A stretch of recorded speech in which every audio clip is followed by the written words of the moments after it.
Hi, I'm Greg Grant, the Smith County Horticulturist for the Texas A&M AgriLife Extension Service in Tyler, Texas. And today we're going to look at our plants at the Tyler Botanical Garden, see what survived the freeze and what didn't. One of the plants that suffered all over Texas during last winter's deep freeze were live oaks. Of course, live oaks aren't truly evergreen. Most people think they're evergreen because they maintain their foliage almost year-round.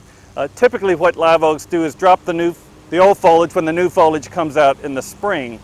People get really excited though when they drop their foliage during the wintertime, which is possible during severe winters. Unfortunately, in extremely severe winters, live oaks can suffer freeze damage. Live oaks are actually a coastal tree.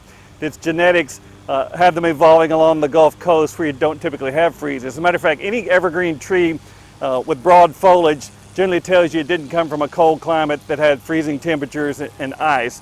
And so anytime we have anything close to 0 degrees or even single digits, live oaks can have freeze damage. Now, if you look all around Texas, one of the most common questions is, why did some live oaks not freeze? Here's one that's perfectly fine in Tyler, Texas, and others are actually completely dead, and everything in between. Well, that has to do with genetics. Just like brothers and sisters can be entirely different with the same parents, trees are the same way too. So any live oak that you see is almost all the time grown from a seed, which means they're genetically different from each other, can have larger leaves, smaller leaves, bigger acorns, smaller acorns, more cold hardness, less cold hardness, drop the leaves sooner, drop the leaves later, and so that's perfectly normal. We expected live oaks to have some damage, just like they did in the 80s in the Dallas area.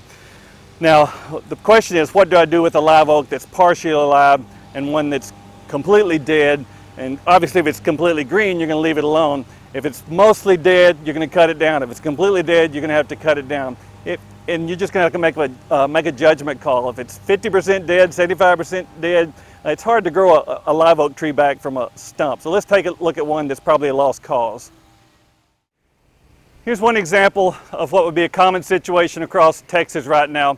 A live oak that's about, I would say, 95% dead. Now, as a gardener, people are going to look at the trunk and say, I see sprouts coming out. And it's true, there's life left in this tree, but it's a little bit of life. So if this was a perennial or an annual flower or even a shrub, it'd be worth growing back. The problem is, even if this live oak goes on to recover, we've set it back by probably about 50 years, and then you're going to have all these dead branches that are going to eventually fall out. And so anything that's not green now after a year's worth of growing conditions is not going to magically turn green. So even though there's some life coming out of the lower trunk there, you're going to have to decide, do I want to nurse a great big tree back from a trunk and have to either cut all of these branches out or let them all gradually fall out over time? Your call. My personal preference would be to take this tree out and replace it with another. Now, there's no guarantee, of course, what kind of winter we get, although we typically know what our hardiness zones are. Last year just wasn't a typical year. But when you buy a live oak grown from seed, you really don't know, is it cold hardy to 0 like the one we just saw, or is it only cold hardy to 20 degrees? That's just a common thing when you're dealing with seedlings. But this particular tree I would take out and start over either with a more cold hardy oak tree like deciduous oaks if you're in the northern 2/3 of Texas, or another live oak if you're in the southern 1/3 of Texas.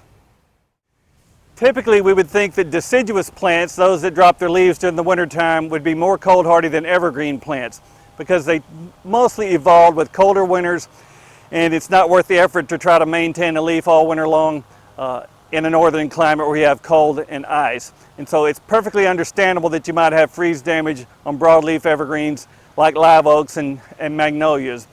The biggest surprise of this past winter was the fact that we had some deciduous native trees, things that had evolved here for thousands of years, things that evolved to drop their leaves during the cold, to survive winters, and we had anywhere from marginal damage to heavy damage. So here in East Texas, we had severe damage to post oaks, water oaks, southern red oaks, and mostly those three. Long-lived, old, cold hardy, typically, at least over thousands of years, deciduous trees that shouldn't have died. But it just goes to show you that no plant likes to go from mild to cold or to spend your life in a relatively mild climate, even if you had evolved to tolerate some cold, because you didn't evolve to tolerate 0 degrees. And so the biggest surprise of all was to see great big post oaks, great big red oaks, and great big willow oaks and water oaks have freeze damage. Some of them didn't, but many of them had dead and basically are dead and going to have to be cut down. One term you need to be familiar with when it comes to cold hardiness is provenance. What the heck is provenance? When you look at a live oak tree, say you buy it in College Station, Texas, that doesn't mean that that tree evolved in College Station, Texas. Provenance means where the seed came from. And so a lot of live oak seed, the seed comes from the coast somewhere. It may come from Houston or Baton Rouge or Charleston, someplace where it evolved with mild winters. And so provenance means the genetic ancestry of that strain of seed that your tree was grown from. And so a lot of the live oaks we grow, their provenance is coastal, which means they aren't used to cold freezes, whereas live oak trees from the hill country, or even maybe a few that might even be close to native further in North Texas, are more cold hardy than a tree grown from seed from the coast. And so when you buy a tree, most nurseries probably aren't going to know. Just be aware that most live oaks come from a coastal provenance, means that they evolved genetically. Their seed came from a location or a tree that was along the Gulf Coast where you don't have a really tough winter, which means it's going to be less cold hardy. Other plants may have a provenance from further north and be more cold hardy, and so let's take a look at one of those. One tree that we didn't have much freeze damage on at the Tyler Botanical Garden was the Japanese maple. We probably have 30 or 40, maybe even more cultivars of Japanese maples here, none of which had cold damage. Japanese maples are propagated by grafting or sometimes budding from trees that evolved and originated oftentimes in Japan, where they have cold winters. And so they have a provenance from a colder climate, which means even though we're growing them further south, they remember genetically inside there where they came from, and they're more adapted to cold. And so those are some things, in addition to knowing the cold hardiness for a plant that you plant, knowing where they evolved, what they grew up with over not just the most recent years, but we're talking about thousands and even millions of years. Are they used to cold climates? Are they used to warm, muggy climates? Really tough in Texas because we go back and forth from mostly warm and dry and muggy and soppy wet, but then we can also be really dry and then occasionally really cold. And so you kind of just have to gamble a little bit and predict on what you're most commonly going to have. But just realize that when it comes to cold hardiness, provenance and genetics play very important parts. Maple trees, particularly sugar maple trees, give us a really good lesson on genetics and evolution. If you visit Canada or Vermont or New Hampshire, you'll see sugar maples everywhere. It's what they make maple syrup out of. Those plants like cold winters and they like mild summers. If you bring them to the south, they'll die of heat stroke. Maybe 16,000 years ago, we had glaciers covering the north, and so those sugar maples had to migrate down south, all the way as far south as Texas and the Gulf Coast and Mexico and even Guatemala. Glaciers retreated, those sugar maples went back home. So if you take one of our existing, quote, sugar maples from the south, like the southern sugar maple, Acer scuccii from Mexico, the big tooth maple from the hill country, the chalk maple from East Texas, you take those back to Canada, they'll actually freeze to death. You take a sugar maple from Canada to the south, they'll die of heat stroke. And so it's about how long have you had to tolerate habitual cold weather or hot weather as to whether you genetically can tolerate it. And so very important to learn your history, learn your genetics, not just the cold hardiness zone, but the evolution of a particular plant. A couple of plants we're most known for at the Tyler Botanical Garden are azaleas and camellias. Camellias are actually from almost subtropical Asia. Once again, they're broadleaf evergreens. They suffered tremendously from the hard freeze. They were spectacular about January. Matter of fact, I took pictures here in the garden. Most of our camellias were old plants, maybe anywhere from 10 to 15 feet tall, basically camellia trees, glorious in flower. And then I came back no more than a few weeks later and it looked like Pompeii. The plants were solid brown, the flowers were solid brown. And then it got so cold that we had severe freeze damage, like we did in the 80s and other times in my life. The problem is, it's not just as simple as is it coming back from the ground or not. A lot of our shrubs froze to the ground. We cut off the dead, they grew back. I mentioned grafting on Japanese maples. When in the old days, camellias were grafted onto a different rootstock. And so Camellia japonica has larger leaves, big flowers, blooms January, February, the most popular camellias in the world. In the old days, they were grafted onto Camellia sasanqua, a small-leafed plant, easy to grow from seed. It blooms in the fall, mostly with single flowers and semi-double flowers. So when you have massive freeze damage and a plant freezes to the ground and it's a grafted or a budded plant, you immediately have to think about what's returning from the ground. Is it what my plant was grafted on? Like in the old days, most roses were grafted, most camellias were grafted. So here's a good example.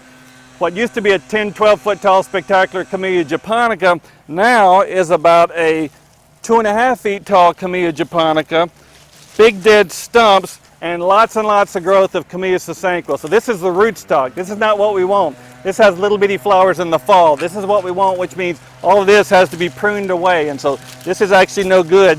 And so you just have to know what your plant is, what it's grafted on, what it was originally planted for. So even though I'll have somebody come along and say, oh my gosh, why are you cutting that down? And I have to remind them, this is not what we planted. We only wanted the roots of this plant.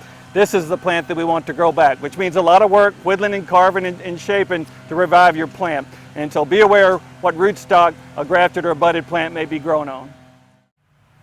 One of the most popular flowers in America and the entire world for that matter is the rose, and certainly Tyler is well known for its roses. Roses themselves go back to genetics from southeastern China. Like most of our landscape plants that suffered damage, most of them all come from the same area of southeastern China where it's not very cold, warm, muggy, generally acidic soil. So azaleas, camellias, gardenias, fatsias, acubas, roses, all basically from the same part of the world. And so that tells you why they suffered freeze damage. They don't come from areas that have really bad cold. And so I hate to tell you, but even in Tyler, this rose garden, which is supposedly the largest municipal rose garden in the world, almost every single rose here froze down to the snow line. So if you're above the snow line and you got 0 degrees, it froze. If you're below the snow and certainly below the ground or below the mulch, they came back. And so almost every rose in this garden froze to the ground, was cut back. Looks pretty now, including Duchesse de Brabant beside me here. It's an earth kind rose, was supposedly Teddy Roosevelt's favorite rose. Now, it would have been 4 or 5 feet tall last year. After being cut to the ground this year, it's going to take it some time to get back to that height. But if you notice in the background, Lady Banksia roses are actually less cold hardy than typical modern roses and shrub roses and hybrid tea roses. So Lady Banksias unfortunately had massive freeze damage. Not only froze to the ground, many of them, including my own, froze and died entirely. And so you'll see Lady Banksia, which was a huge specimen, the yellow Lady Banksia rose, covered in an arbor, froze entirely. It's got to be removed, and it's not even coming back from the ground. It'll have to be replanted if we want to grow another. Why should you care whether my plants froze or your plants froze for that matter? Because every plant has a cold hardiness zone. Look it up before you plant a plant. Every plant has a genetic history. Find out where it's from. Find out, does it tolerate hot summers? Does it tolerate cold winters? Is it going to be a perennial? Is it going to be a tropical? Are you trying to grow it from a tree?